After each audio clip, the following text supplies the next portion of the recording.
Okay, it's 3D slash 5D news because I'm going to explain the news in 5D and 3D terms and possibly some other odd ones, but I'm going to try and stick as much to those ones as I can.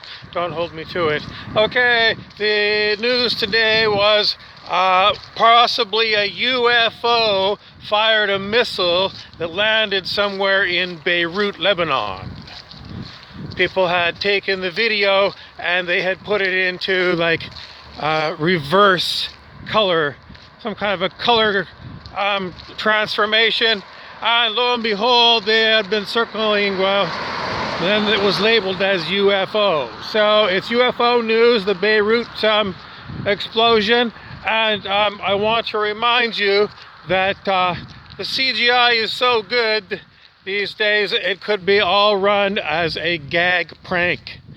So, if you're actually in Beirut, Lebanon, and you saw the bombing actually happen with your physical eyes, then I'm going to tell you, you're still dreaming.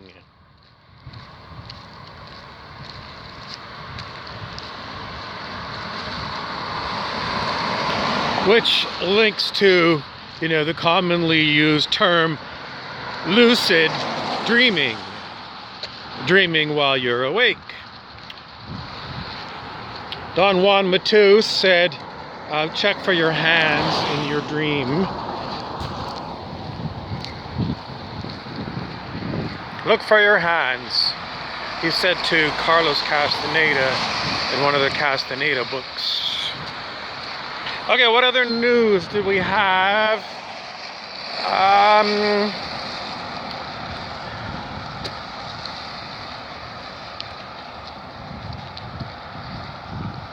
On the COVID, or the Ronavirus, some people call it.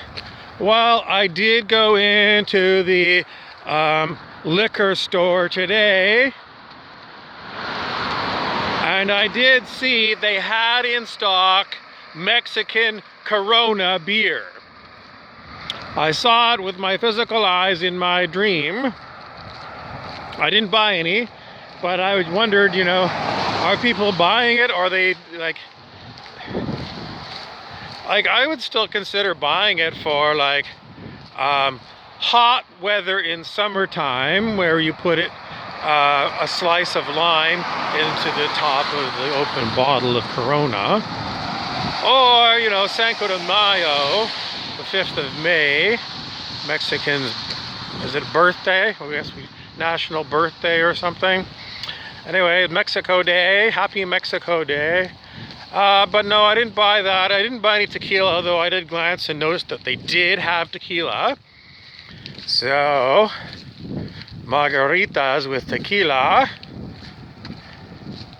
And let's continue. Okay, what are the news? Okay, so when I was in the liquor store, pretty much they had everything except for what one of the items was that was on my list.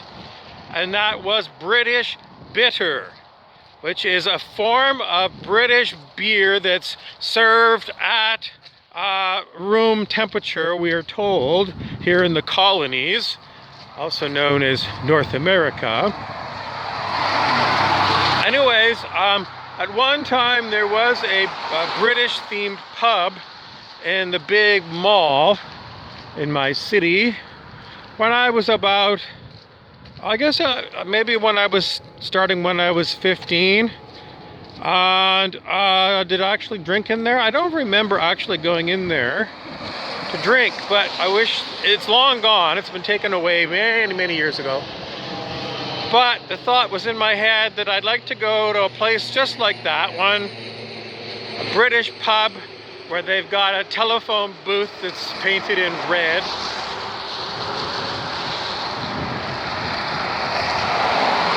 And then I'd go in and I'd pour myself, no, I'd have the bartender pour me a pint of best bitters. It should be draft.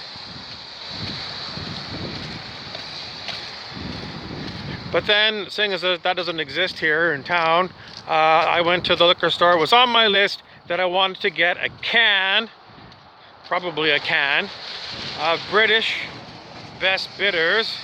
Alternatively, if there was an Irish one, I would have gone for that. Welsh, probably. But I really much wanted English best bitters from, like, not sure where. But anyway, somewhere there. But, you know, if they were going to have a movie about the British, and say they set it in like 1952 after the Second World War, where everyone went to the pub pretty much every day. It would be, you know, an everyday pub where people just go to meet and hang out. And you could get like food there. And of course you could get beer there. But anyways, the liquor store did not have best bitter in a can. So struck that. I was going to get a bottle of Chianti made by the house Antinori, because I saw a box last week when I was driving around town, and so in front of someone's front steps there was a box of Villa Antinori. So I went in, and it was too expensive for me to buy it, so I didn't buy it. I bought a substitute. So the substitute is known as Citra, and it was about $9 Canadian, which was about the cheapest bottle of red wine, 750 milliliters, in the whole entire store.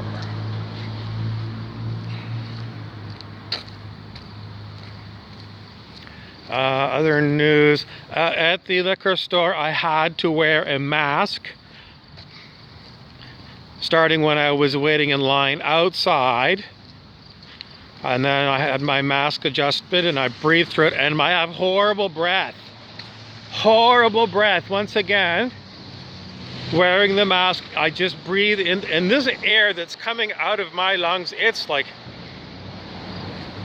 I don't want to breathe it back in again. It's like my ventilation system. It would be like, you know, if you had your car.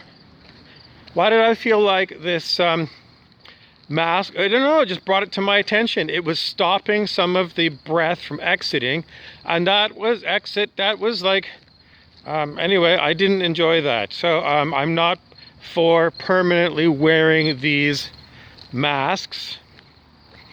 But, you know, it was posted by the local Board of Health on the door to the liquor store. The security man just inside the door was wearing a black mask. These masks are not up to par as far as stopping viruses. These are what they would call droplet masks, so they're primarily made of either paper and or cloth. Various degrees of filters on these cloths, but there's no standard. It's basically more like,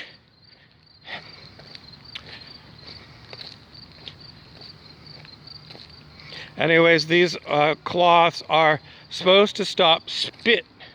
So if you're talking and you spit, and usually sometime during your lifetime as a human, somebody was talking to you and they spit on you at the same time, and it's a disgusting thing.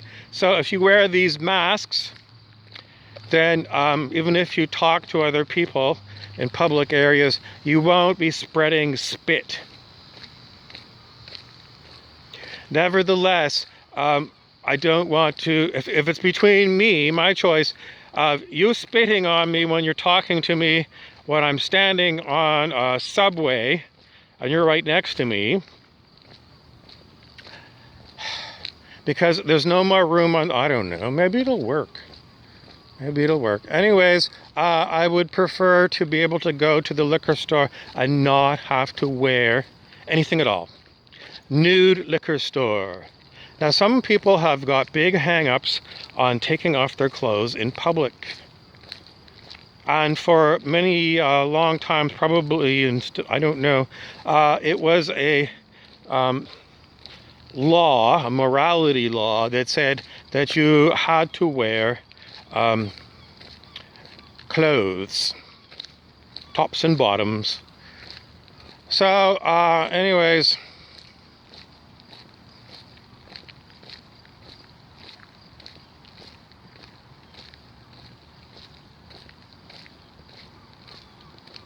other news, we haven't been watching anything at all, and so I was trying to give you an idea of what is the fashion.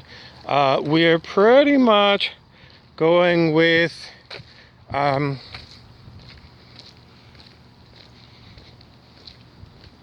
there's no answer on that question. The next question is, how long does it take before you've had enough talking to the phone on one subject? Or sometimes I kick myself and I say, give it another round, because, quite often I feel like I'm being a little bit lazy and want to cut it short. But let's talk about one more question, and that is from an audience member named Pip. Pip is wondering, where are his great expectations? We say to you, Pip, well, you certainly had an interesting life and you expected a lot. And in the end, somehow, some strange way, what you thought was going to happen actually came true. It just came to you in a different way. And that made part of the story so weird. Nevertheless, that's the way it is. Thanks for watching. I'm Bill the Geek.